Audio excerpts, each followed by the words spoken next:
Heroes don't save lives for the glory, and often they don't even know they're being heroic. I do not consider myself as a hero. I did what I could do at this age and stage of my life. I'll speak with retired nephrologist Dr. Ashutosh Gupta to learn why he became a living donor after a 40-year career treating kidney patients on the south side of Chicago. Welcome to The Journey Continues, a podcast committed to promoting kidney health and organ donation through powerful stories. I'm your host, Monica Fox, kidney transplant recipient and Director of Outreach and Government Relations for the National Kidney Foundation of Illinois. Today, my guest is Dr. Ashutosh Gupta. Hi, Dr. Gupta. Thank you so much for joining us on this episode of the Journey Continues podcast. Let's start out by telling me a little bit about your career. Thank you, Monica, for this conversation. After I finished my fellowship in nephrology at University of Chicago in 1978, I immediately joined the Nephrology Associates of Northern Illinois and went into practice right away with the group. For the next 40 years, I continued to work mostly on the south and southwest parts of the city of Chicago, and it was a long journey that I was fully satisfied with. Wow, Dr. Gupta, that's absolutely amazing that you spent basically a lifetime serving patients on the south and southwest side of Chicago in nephrology. What was the primary demographic of your patients that you saw there? These areas are mostly comprised of African American population. So during my 40 years of practice, mostly I dealt with a large percentage, I'll say almost 90% African American population. That's interesting because we know that the statistics show that there is a high prevalence of kidney disease amongst multicultural populations. And so I applaud you for your commitment to providing good health care to those patients over 40 years. During your career, as you worked treating these patients, did you ever consider donating a kidney? During my work and practice and career, that idea never came to my mind. Yeah, so you're just treating patients, you're doing your job as a doctor. So what eventually inspired you to become a living donor? That's a very interesting question. And I myself took some time to really look into that, what really happened and what inspired me to do what I did. And then it all started sometimes in 2018. I retired from my practice in July 17 and became a board member at the Kidney Foundation of Illinois in January 18. Exactly on October 24th, 2018, I attended the NKF, National Kidney Foundation of Illinois annual dinner. And at that time, I saw the wonders of a live kidney donation. For the first time, I saw a donor and recipient at the stage together, two totally unknown persons with their emotional journey and relationship since then. And the same evening, I also learned that the mother of one of my invited guests, who herself is a nephrologist at County Hospital at that time, her mother had donated both of her kidneys when she passed away from an unexpected event. And these two events somehow planted the seed of a live kidney donation in my mind. So what eventually inspired you to become a living donor? After that, I went to India and came back on January 3rd, 19. And next day, January 4th, I read an article in the Chicago Tribune with a successful story of two patients who had received a triple transplant, heart, liver, and kidney. And that gave me further inspiration. And lastly, I will say that later on in January, I thought of donating my blood. I called a Life Source Center and they refused me because I had recently visited India and they wanted 1 year and 1+ day after my visit. So I thought, if I cannot donate blood, let me donate my kidney. And then several friends and acquaintances that I had known who had received kidney transplants, their life, their quality of life came in front of my eyes. And all these things really inspired me to get into this kidney donation. So this is not something you entered into lightly, Dr. Gupta. You did research yourself, then you approached your family and got their blessing, got them to understand your decision and support it. And then you even sought the blessing of your spiritual advisors. So you were very thoughtful in this whole process. That is correct. When I decided that I don't need two kidneys, let one kidney go to somewhere else where it can do a better job. And in this process, while doing this, did you have a patient in mind that you wanted to save? Did you know someone? No, I had no family members, any friend, or any particular patient in mind at that time. I just said to myself, let my kidney go to anyone who will be appropriate recipient and get it. Did you realize at this time, did you think to yourself that I am walking the path to be a hero and save a life? Did that occur to you?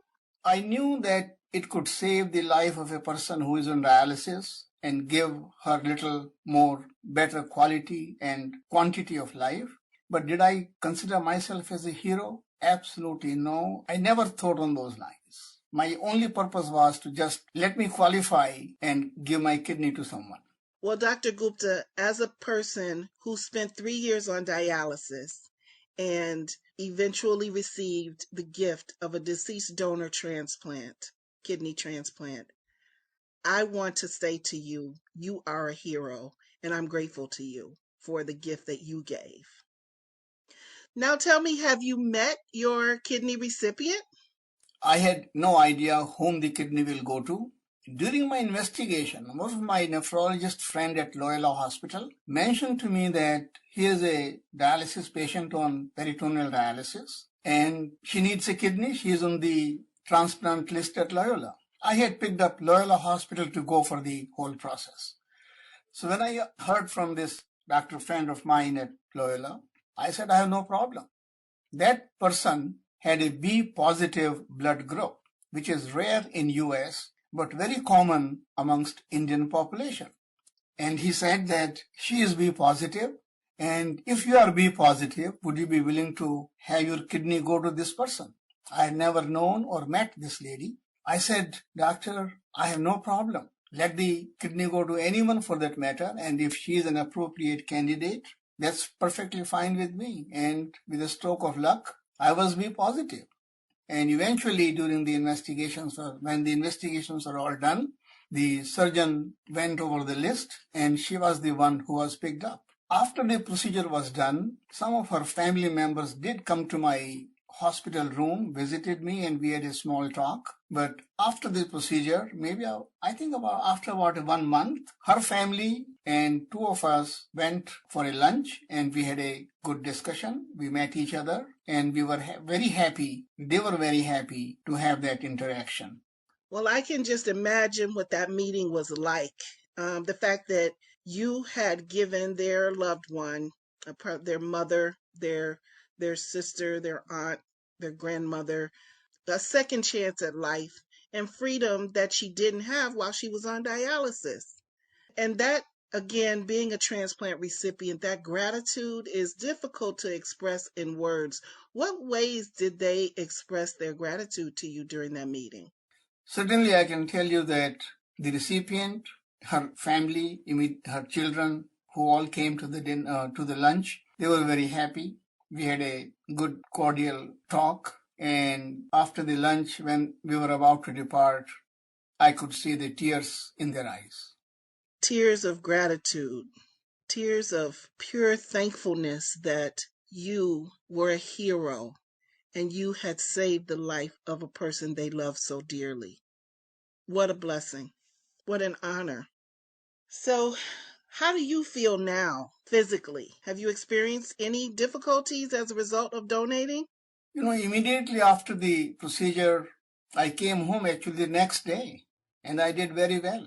It took me about 10 weeks before I was perfectly fine. And after 3 months of procedure, I was physically active, doing everything, even playing golf after that. And now, 1 year after the procedure, I have absolutely no problem, no change in my lifestyle. That is wonderful. I am so happy to hear that. And I think it's so important for others to hear that, we are born with two kidneys And at National Kidney Foundation of Illinois, we educate people all the time that a healthy person can live with just one kidney and can live a really healthy life going forward. So I am so happy to hear that you are doing so well post kidney transplant donation. And it's been over a year now. I understand that July 18th was your 1 year anniversary of donating. That is correct. And so did you speak with your recipient on the first anniversary? Yes, she called me in the morning and we went over a little bit emotional journey. I'm sure she was very happy. The first year is an amazing, amazing milestone to meet. And every year thereafter, I know that she will be grateful to you as she continues to enjoy her life and her family going forward. We kind of skipped over the part of the process that you went through to become a living donor. You don't just call up and say, I want to be a living donor, and they say, okay. There's an actual process that is required.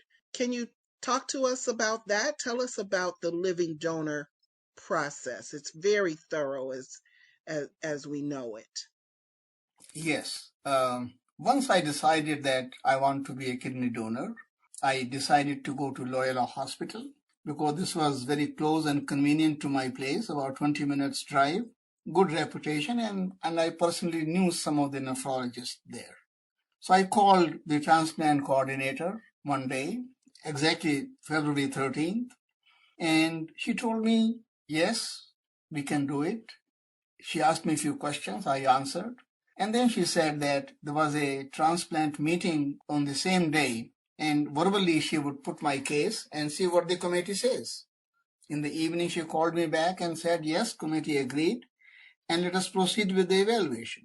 So, Dr. Gupta, this process started in February and you donated in July. So, basically, a 6-month process, which was very intensive, where they tested you thoroughly, medically and psychologically, and you passed all of that in order to be a donor. So I think it's important for people to hear that there is risk involved, but the process of testing a living donor is very thorough to make sure that a person is as healthy as can be and therefore at the most minuscule level of risk by donating, because they never want to put one person at risk to save another. So I think it's just incredible that that 6-month process, you endured it during that time. That was, I'm sure, a lot of back and forth to the hospital. Did you ever think to yourself, why am I doing this? I don't even know anyone really who needs a kidney. There's no personal connection here. Did you ever think, why am I doing this? I should just give up. Let me say, to be very true, that thought never came to my mind, even for a second. I just went on, step by step, did all the tests, whatever came in. And in fact, towards the end, all the blood tests were repeated about 2 weeks prior to the procedure to make sure that they're still good. And they were all good except one hepatitis C antibody came slightly positive. It was repeated 4 times again, and I had to go 4 times. I said, no problem. It was done, and I got it done, and finally it came back negative. And only 2 days prior to the fixed date for the procedure, I was cleared. Everything was okay. Never for a second I thought, why I'm doing this. Well, I just have to say that if we weren't in the middle of COVID right now and you and I were side by side, I would just have to give you a hug because this is absolutely incredible. You are an amazing hero. You stepped outside of yourself and did something that was just incredible. And I can just imagine how your recipient feels to have received this precious gift from you. As a nephrologist, I had learned that I will do very well after donating a kidney. I still have one good functioning remaining kidney with me, which is good for next 15 to 20 years. I was always more concerned about the welfare and how it will work with the recipient. And fortunately, this did very well with the recipient as well. So part of the psychological exam, I know they ask you as a potential donor, how will you feel if the kidney doesn't work for the recipient? How did you answer that question when they asked that of you? It was a very interesting interview with the psychologist. It went almost like 1.5 hours, asked me a lot of questions to make sure that the whole idea of donating a kidney is just not a knee-jerk reaction. So we went through a lot of questions, and one of the important questions was asked, how would you feel if the kidney does not work with the recipient? I thought about it, and my answer was, look, my role finishes after my kidney is taken out. I have decided to give a kidney, and I don't want to worry about how it works with the recipient. I hope and wish that it will do well, and that also came from my knowledge of my own scripture, the book called Gita, where chapter 2, verse 47, which translates into saying that you do your best with the best intentions and don't worry about the results or the fruits. I follow that, and I said, my role is to donate a kidney under the best circumstances with the best intentions. I hope it will work well, but if it doesn't, it's not up to me. I have no control on that. Let it be as it does. That was my answer. Well, I think that is the perfect ending to this interview. You did your best with the best of intentions. The results so far have been fabulous. Your recipient is living a happy life and enjoying her second chance at life with her family. And you are a living, walking hero who I have seen and have the pleasure of knowing. So I just want to thank you so much, Dr. Gupta, for taking this time with us to share your story of living donation. And what can I say? Just thank you for being a hero. You are so humble and quiet in your way, but I'm just so happy to share this story so the world can know what you've done, because it's wonderful. Thank you, Dr. Gupta. Thank you, Monica. I do not consider myself as a hero. I did what I could do at this age and stage of my life. This podcast will continue to share stories of selflessness, hope, and new life. Just remember, living donation is a wonderful life-saving option, but it's not for everyone. Transplant surgeons will not consider a living donor if removing a kidney would pose a risk to the donor's health. For more information on living donation, visit nkfi.org and click on the Patient and Families tab. I'm your host, Monica Fox. Prevention of kidney disease is our mission at NKFI. One key to prevention is good nutrition. That's why at the end of each episode, you'll hear a nutrition fact. Here's our foundation dietitian, Dr. Melissa Prest. Here is today's nutrition tip about phosphorus. Phosphorus is the second most abundant mineral in the human body. It is found in every cell, and its main role is in the creation of bones and teeth. It also plays an important role in how the body uses carbohydrates, fats, and protein for the growth, maintenance, and repair of cells and tissues. Phosphorus is involved in maintaining kidney function, muscle contractions, normal heartbeat, and nerve signaling. In our foods, phosphorus is found in protein-rich foods like dairy, whole grains, nuts or seeds, legumes, poultry, meat, fish, and seafood. People absorb anywhere from 30 to 60% of the phosphorus consumed in these foods. We also consume phosphorus as an additive in many different food products. Phosphorus additives can be used to make foods creamier, allow foods that wouldn't normally melt to melt, maintain the juiciness of meat, and prevent beverages from separating into individual ingredients.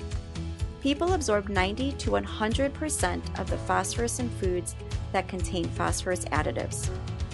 To know if a food product has a phosphorus additive, read the ingredient list on the food label and look for PHOS. The more phosphorus additives listed on the label, the more phosphorus is in that food product. Most people are able to eat enough phosphorus to meet their daily needs. For people living with chronic kidney disease, your doctor may have instructed you to limit foods high in phosphorus. To do this, start by limiting the foods that are high in phosphorus additives and choose fresh, minimally processed foods as able. With today's nutrition tip, I'm Melissa Press, a registered dietitian nutritionist and the foundation dietitian for the National Kidney Foundation of Illinois. The Journey Continues is brought to you by the National Kidney Foundation of Illinois and is sponsored by Donate Life Illinois. To learn more about kidney disease and living donation, visit www.nkfi.org. To register to become an eye, tissue, and organ donor, visit lifegoeson.com. If you enjoyed what you heard today, please subscribe to and leave a review for The Journey Continues in Apple Podcasts or wherever you like to listen.